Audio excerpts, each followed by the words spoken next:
Assalamualaikum warahmatullahi wabarakatuh. Alhamdulillah wa syukurillah. Sabada Mang Jaya namatkeun dongeng ti payun, ayeuna Mang Jaya bade ngahanca carios enggal. Naon cenah Mang Jaya carios enggal nya mugi-mugi we katampinya para mitra. Salah sahiji carios karangan Apihnana para wargi, judulna Jawara Batu Karang. Kitu nya. Aduh, mohon gitunya para mitra sadaya. Aya paripaos nyanggakeun saberang salayan, tebih ka cabe mah henteu cenah kitu para mitra. Nyangakeun hatur lumayan, tebih ka sae mah henteu kitu para wargi dongeng teh. Aduh, kitu diantawisna nya minangka bubuka ti Mang Jaya dongeng judulna Jawara Batu Karang karangan Apihnana. Mugi-mugi we katampi. Ai jalan carios rupi-rupi para mitra, pengarang oge rupi-rupi para mitra. Teu sami sadaya kitu. Aduh. Hapunten bilih seueur kakirangan sareng kalepatanana. Ngakeun para mitra Jawara Batu Karang karangan Apihnana dina bagian kahiji nyangakeun wilujeng ngadangukeun.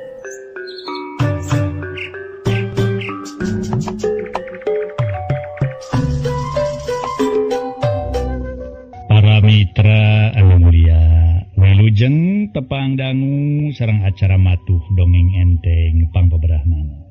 Sabada Mang Jaya namatkeun dongeng ti payun, ayeuna baris ngahanca carios enggal. Carios inga dina wanda silat para wargi, carios nyambung judulna Jawara Batu Karang. Ye dongeng karangan Apihnana masih kene Apihnana para mitra. Bukan anjeunna produktif ngarang carios teh. Mangga para mitra urang hanca bae carios nyambung carios enggal dina wanda silat. Carios nyambung judulna Jawara Batu Karang karangan Apihnana dina bagian munggaran.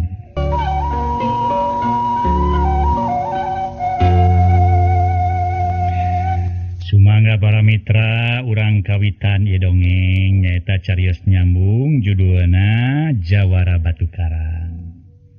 Mangga para mitra ieu dongeng mung saukur karangan saur Apihnana oge. Bilih nu kasabit nami kasabat tempat ka ieu kagambarkeun lakuning perlampahan mung sakadar kaleresan wungkul teu aya dina buktosna. Mangga urang hanca para mitra carios nyambung judulna Jawara Batu Karang. Kocapkeun para mitra di hiji patempatan anu kasebut nyaeta Kampung Panyingkiran. Demi Kampung Panyingkiran ieta aya dina suku Gunung Ciremay anu memang ngadingding jangkung di tatar Jawa Barat pangjangkung cenah ceuk bejana oge. Di Kampung Panyingkiran aya hiji padepokan anu kasebut Padepokan Silat. Demi anu mingpin padepokan silat nyaeta Mama Suhud. Anjeunna hiji sepuh anu memang wacis ceuk paribasana. Kasipuh ku pangaweruh kapatri ku pangarti boga ilmu luar biasa lain bantrak-bantrakeun cenah ceuk paripaos teh mah. Ilmu lahir ilmu batin bubuhan hiji kolot tukang nyiar ilmu ti bubudak, tukang ngulik ti leuleuti. Ngulik ilmu panemu geus kolotna teh jag-jag we. Mama Suhud para mitra sadaya. Anjeunna mingpin eta Padepokan Panyingkiran geus lila. Turunan ti kolot-kolotna baheula dituluykeun ku manehna. Atuh dina enggoni ngatik ngadidik anak murid. Kacida pisan manehanana. Bener-bener tulaten. Pang-pang nama bisi aya anak didik anu salah tina didikan. Para mitra sadaya komo harita keur diharupan ku hiji murid anu katelah suta. Memang suta geus lila diajar ilmu bela diri di dinya. Ilmu kalahiran, ilmu dina kadugalan, ilmu batin jeung sajabana diuli. Kumanehanana kulantaran aya parentah tinu jadi indungna. Sangkan manehanana ngulik ilmu di Mama Suhud di Padepokan Panyingkiran teh. Memang para wargi atuh eta patempatan kacida matak genah tumanina. Eukeur mah eukeur para wargi sadaya. Harita atuh genah teh di dinya teh. lantaran tempatna subur jeung deui kaayaan eta patempatan mencil nenggang ti batur. Malah model harita dina kaayaan kitu daun awi nu paranjang katebak ku angin peuting pating garupai. Siga nu ngahiap-hiap, siga nu ngajak mulan di buruan, bari sempal guyon gogonjakan jeung papada nu baturna sejen. Da memang para wargi didinya di padepokan panyingkiran teh loba pisan murid-muridna Mama Suhud. Caang bulan tanggal 14 bulan Mabra kawantu langit bersih taya aling-aling. Lir kawas menang nyapuan atuh teu heran loba jalma anu ngahajak kaluar bari mamawasama.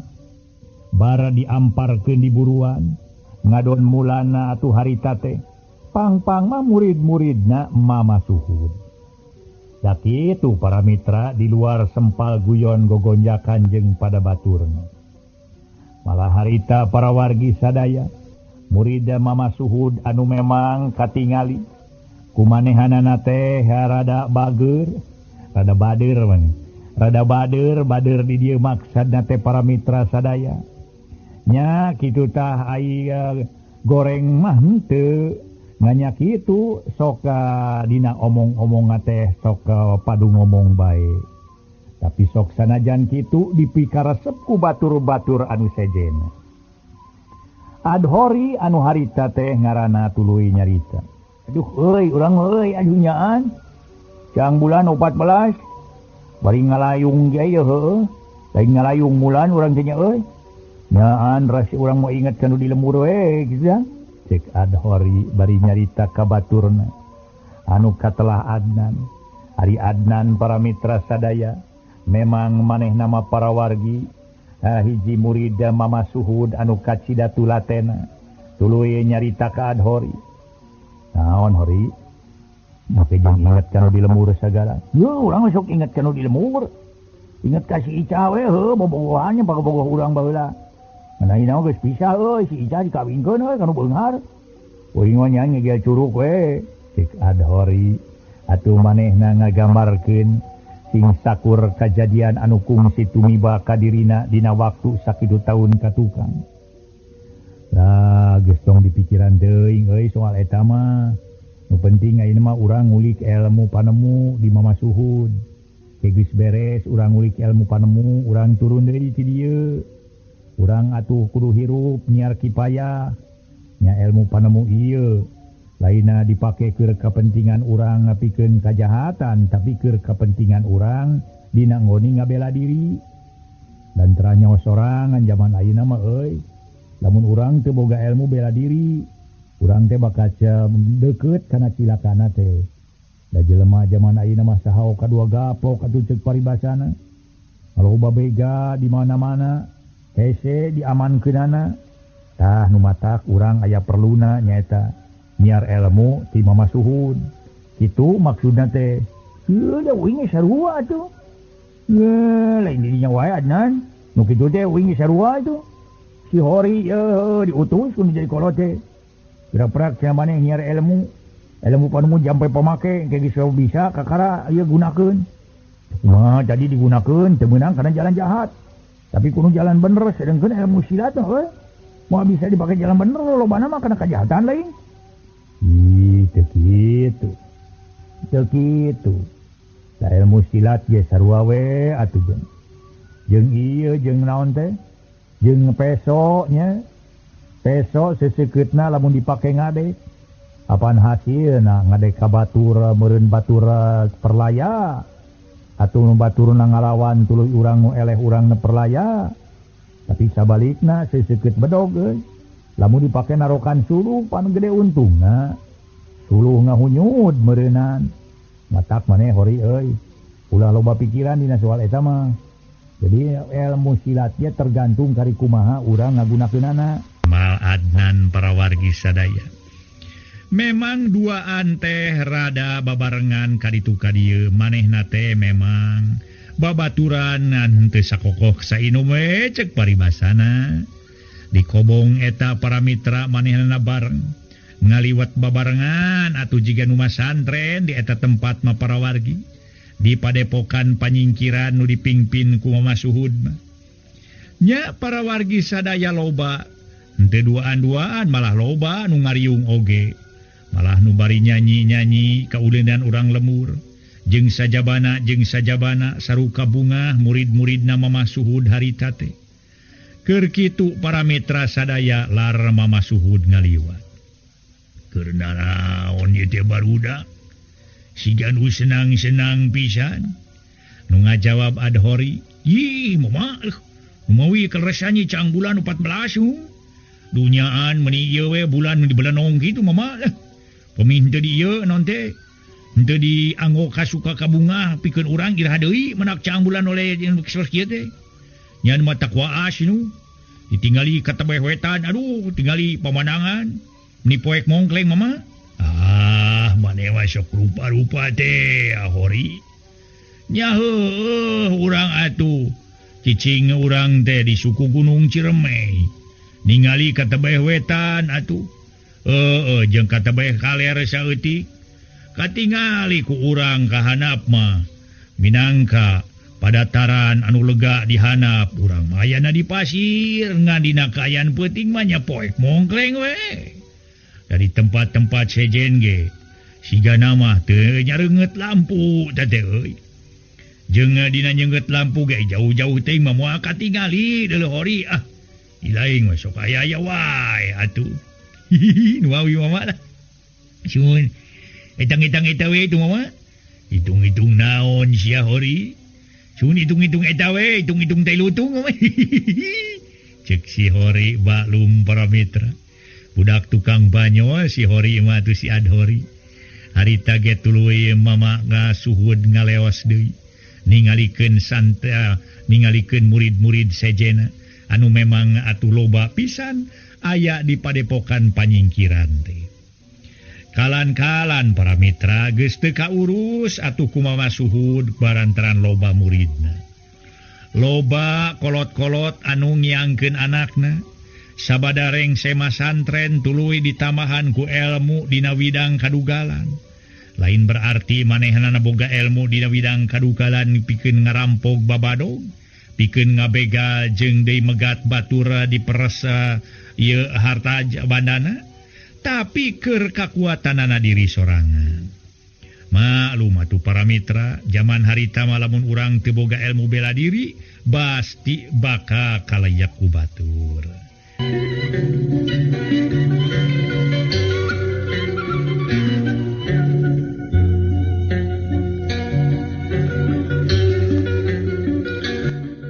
Para mitra anu mulia disagedengeun aya nu keur dariuk anak muridna Mama Suhud teh aya oge nu pating rengkenek manehna teh keur jurus menibut para mitra leungeun harita teh hari pake nonyok memang beuki lila jurusna beuki ngeusi hiji tanda yen cenah maju dina ilmu silatna malah mah harita ge para mitra sadaya diburuan sejen harita Mama Suhud ningali aya salah sahiji muridna nu keur hut-het we manehanana geus ngaluarkeun kesang nepi ka boborot dina kayan peuting teh batur mah ngarobrol dina keur majihna caang bulan tapi manehna mah tekunaker ngapalkeun jurus-jurus anu geus memang dibikeun kudu jadi guruna.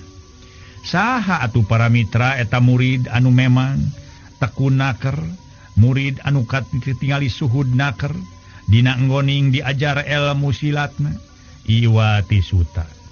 Ai Suta teh ngaran panjang nama Suta Manggala.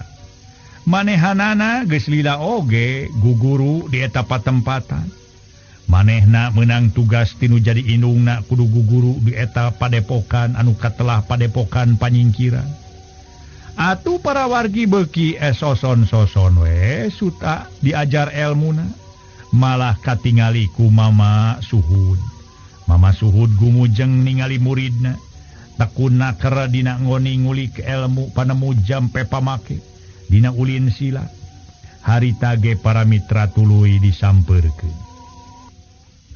Memang upami ditingali kitu mah aya sababaraha tempat atuh nu keur diajar silat teh. Ayah sababara lapak mun lapak tema para mitra. Ayah sababara tempat dipakai jurus. Malah anu keur dari uge aya memang lega padepokan panyingkiran anu dipimpin ku Mama Suhud.